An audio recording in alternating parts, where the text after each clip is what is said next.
चलिए भाई, गुरुवार का दिन, हफ्ते की वो वीकली एक्सपायरी, उसकी हमें करनी है आज तैयारी। और उससे पहले बहुत रिलेटिव कामनेस के साथ एक कंसोलिडेशन के दौर से भारतीय बाजार गुजरते हुए नजर आ रहे हैं।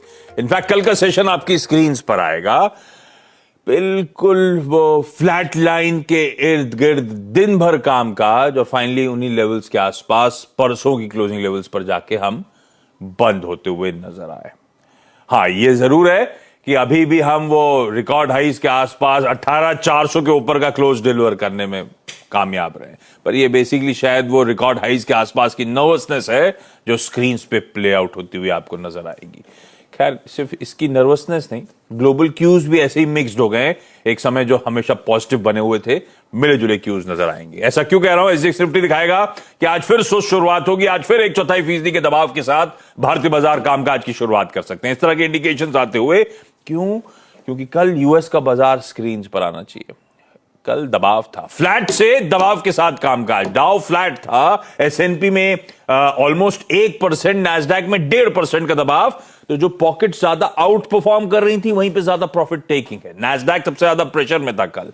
ऐसे में ग्लोबली मूड कैसा है? ये धक-धक इनकी जो बड़ी है, हमारी भी बढ़ने का दिन आ सकता है कि आज? नीरज जी समझ लेंगे। देखिए, 3-4 फैक्टर थे जिन्होंने मार्केट को कल बहुत उठापटक कराई, और क्रूड में बहुत सारी खबरें वो अलग से बताएंगे। लेकिन देखिए, एक तो वहाँ आपका जो रिटेल सेल्स का नंबर आया वो बहुत ज़्यादा बढ़ के आया है, 1.3% आया है, जो कि 0% की एक्सपेक्टेशन थी, या पिछली बार नहीं बढ़ा था। आंकड़ा मतलब बढ़ गया, मतलब खूब माल बिक रहा है माल। अब फेस्टिवल की शॉपिंग वहाँ पे हो रही है अभी, और खूब चल रही है, तो एक उसने थोड़ी सी चिंता बढ़ाई, और उस चिंता पे जो है तड़का लगाया फेड के 2 अधिकारी। उनके मुंह बंद क्यों नहीं होता, मुझे ये समझ नहीं आ रही बात। एक न्यूयॉर्क के थे और एक जो है सैन फ्रांसिस्को के। दोनों ने कहा कि फेड को ये चिंता छोड़ देनी चाहिए कि नंबर्स थोड़े से ठीक हुए हैं तो हम ब्याज दर बढ़ाने का सिलसिला स्लो कर देंगे या नहीं करें, कुछ भी नहीं करेंगे। ऑफ द टेबल है ये सब बातें, आप एकदम मान के चलिए कि अभी वही ट्रैजेक्टरी जाएगी। तो जैसे ये बात गोल्डमैन सैक्स ने सुनी, उन्होंने तुरंत अपना रेंज बढ़ा दी, 5.25% तक लेके चले गए, जो अब तक वो 5% तक, 5 से 5.25 कर दी। सो ये जो स्टेटमेंट पे मार्केट रिएक्ट कर रहा है ना, इसको कितना सीरियस लें आप, ये कितना गंभीर मान लें, ये क्वेश्चन है। लेकिन मार्केट पूरा उसी पर रिएक्ट कर रहा है।